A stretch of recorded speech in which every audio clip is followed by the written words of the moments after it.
할렐루야. 하나님의 은혜와 평강이 이 아침에도 여러분들과 함께하길 바랍니다. 오늘 우리에게 주시는 하나님 말씀은 마태복음 2장 13절에서 23절까지의 말씀입니다. 그들이 떠난 후에 주의 사자가 요셉에게 현몽하여 이르되 헤롯이 아기를 찾아 죽이려 하니 일어나 아기와 그의 어머니를 데리고 애굽으로 피하여 내가 내게 이르기까지 거기 있으라 하시니 요셉이 일어나서 밤에 아기와 그의 어머니를 데리고 애굽으로 떠나가 헤롯이 죽기까지 거기 있었으니 이는 주께서 선지자를 통하여 말씀하신 바 애굽으로부터 내 아들을 불렀다 함을 이루려 함이니라. 이에 헤롯이 박사들에게 속은 줄 알고 심히 노하여 사람을 보내어 베들레헴과 그 모든 지경 안에 있는 사내 아이를 박사들에게 자세히 알아본 그때를 기준하여 2살부터 그 아래로 다 죽이니 이에 선지자 예레미야를 통하여 말씀하신 바 라마에서 슬퍼하며 크게 통곡하는 소리가 들리니 라헬이 그 자식을 위하여 애곡하는 것이라. 그가 자식이 없으므로 위로받기를 거절하였도다 함이 이루어졌느니라. 헤롯이 죽은 후에 주의 사자가 애굽에서 요셉에게 현몽하여 이르되 일어나 아기와 그의 어머니를 데리고 이스라엘 땅으로 가라. 아기의 목숨을 찾던 자들이 죽었느니라 하시니 요셉이 일어나 아기와 그의 어머니를 데리고 이스라엘 땅으로 들어가니라. 그러나 겔라우가 그의 아버지 헤롯을 이어 유대의 임금됨을 듣고 거기로 가기를 무서워하더니 꿈에 지시하심을 받아 갈릴리 지방으로 떠나가 나사렛이란 동네에 가서 사니 이는 선지자로 하신 말씀에 나사렛 사람이라 칭하리라 하심을 이루려 함이로라. 아멘. 동방박사들이 떠난 후 주의 사자가 요셉의 꿈에 나타나 일어나 아기와 그의 어머니를 데리고 애굽으로 피하라 라고 명했습니다. 이에 요셉은 주저하지 않고 그 말씀에 순종해 애굽으로 내려가죠. 13절 14절 말씀을 보면요. 그들이 떠난 후에 주의 사자가 요셉에게 현몽하여 이르되 헤롯이 아기를 찾아 죽이려 하니 일어나 아기와 그의 어머니를 데리고 애굽으로 피하여 내가 내게 이르기까지 거기 있으라. 요셉이 일어나서 밤에 아기와 그의 어머니를 데리고 애굽으로 떠나가. 우리는 이 내용을 읽으면서 그랬구나 가볍게 생각할 수 있지만 이 일은 결코 가벼운 일도 쉬운 일도 아닙니다. 왜냐하면 이스라엘 땅에서 애굽까지는 자신의 전 운명을 걸어야 되는 결단이 필요할 정도로 먼 행로였기 때문이죠. 그것도 홀로 가는 길이 아니라 이제 막 몸을 푼 지 얼마 안 되는 아내와 또 갓난아기를 데리고 떠나야 하는 일이었습니다.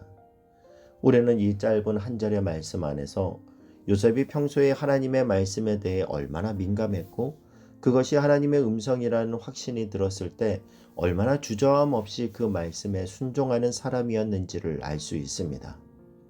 주일에 우리가 나눈 엘리야도 마찬가지였죠. 그 악한 아합 왕에게 하나님의 이름으로 담대히 선포했는데 하나님은 갑자기 그리시네가에 들어가 숨으라고 말씀하세요. 그 이해되지 않는 하나님의 말씀에 엘리야는 순종해서 그리시네가로 들어갑니다. 그가 그렇게 순종할 수 있었던 이유가 무엇이었습니까? 엘리야는 하나님의 말씀을 들을 수 있는 귀가 있었고 그 말씀을 순종할 믿음이 있었기 때문이라고 주일에 나누었습니다. 오늘 요셉도 마찬가지죠.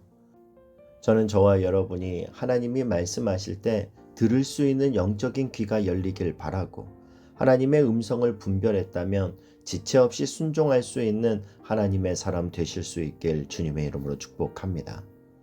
주일에 우리가 하나님의 음성을 듣기 위해 올 한 해 말씀을 붙들며 성경을 일독해보자 권면했는데요. 말씀 읽기 시작하셨습니까?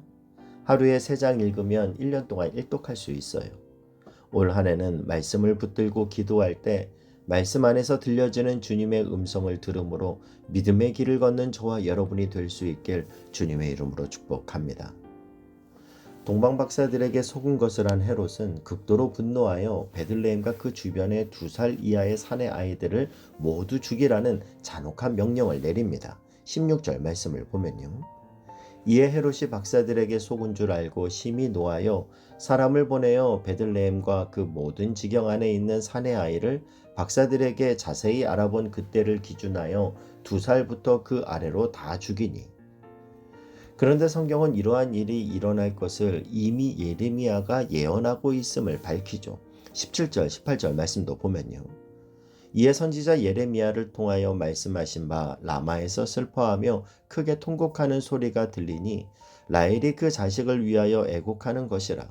그가 자식이 없으므로 위로받기를 거절하였도다 함이 이루어졌느니라. 세상 역사는 헤롯이라고 하는 악한 자에 의해서 눈물과 통곡으로 뒤덮였지만 하나님의 구원 역사는 멈추지 않고 이어지고 있습니다. 오늘 우리의 삶도 마찬가지입니다. 이 세상은 우리가 보기에 헤롯으로 상징되는 절대 권력자의 뜻대로 흘러가고 있는 것 같지만 요셉과 마리아도 그 위기를 피해 마지못해 애굽으로 떠나간 것 같지만 사실은 이들의 발걸음에는 하나님의 보이지 않는 섭리, 하나님 안에서 이미 예정된 구원의 발걸음이 있었다라는 겁니다. 여러분 기억하십시오. 우리 눈에 보이는 세상 권력자가 이 땅의 왕이 아닙니다. 비록 우리 눈에는 그들에 의해 세상이 흘러가는 것 같아 보일지라도 이 땅의 왕은 오직 한 분 예수 그리스도인 줄 믿습니다. 지금 요셉과 마리아의 발걸음의 그 배후에는 하나님의 약속의 말씀이 있었습니다. 이미 예언된 약속의 말씀의 성취를 위해 인간의 역사가 쓰여지고 있다라는 사실이에요. 여러분, 하나님이 역사의 주관자이십니다.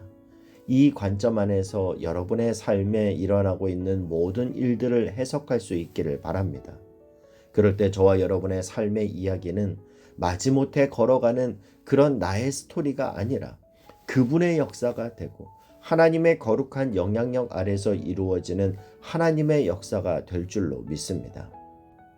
이제 시간이 흘러 그 악한 헤롯이 죽었습니다. 그러자 하나님은 주의 사자를 요셉에게 보내 이스라엘 땅으로 돌아가라고 말씀하시고 요셉과 마리아는 이 말씀에 순종합니다. 22절 23절 말씀을 보면요.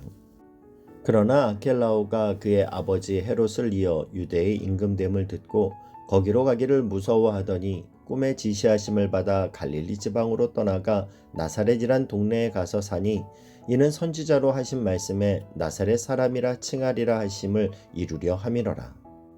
아켈라오가 누굽니까? 악한 헤롯의 아들이에요.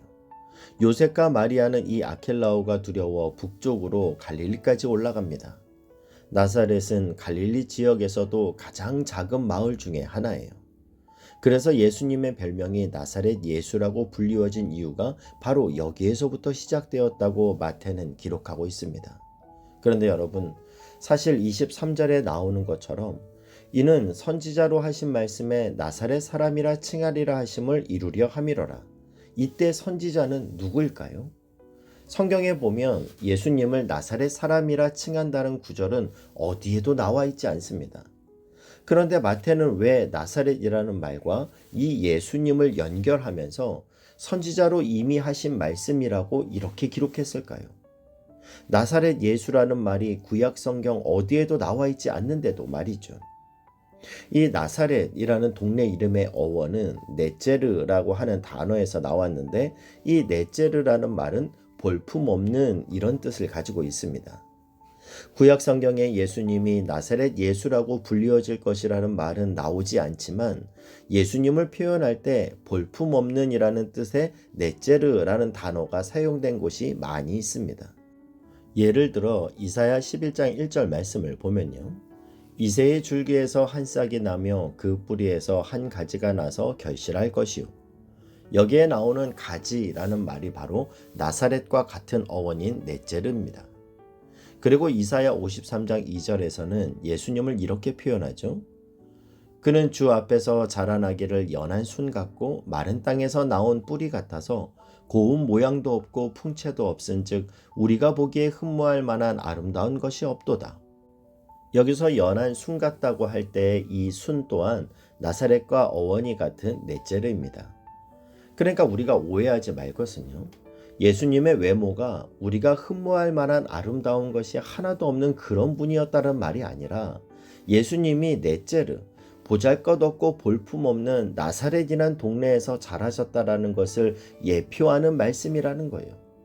나사렛 동네에 대한 이런 평가는 이스라엘 모든 사람들 사이에 통용되는 말이었습니다. 그래서 나사렛 예수라는 말은 이스라엘 사람들에겐 조롱의 말이었어요. 나다나엘도 예수님을 소개하는 빌립에게 나사렛에서 무슨 선한 일이 나겠느냐라고 무시할 정도였습니다. 그러니까 오늘 본문 23절에서 나사렛 사람이라 칭하리라라는 말의 의미는 그분은 경멸과 조롱과 멸시를 받는 그런 모습으로 이 땅에 오셨다라는 의미예요.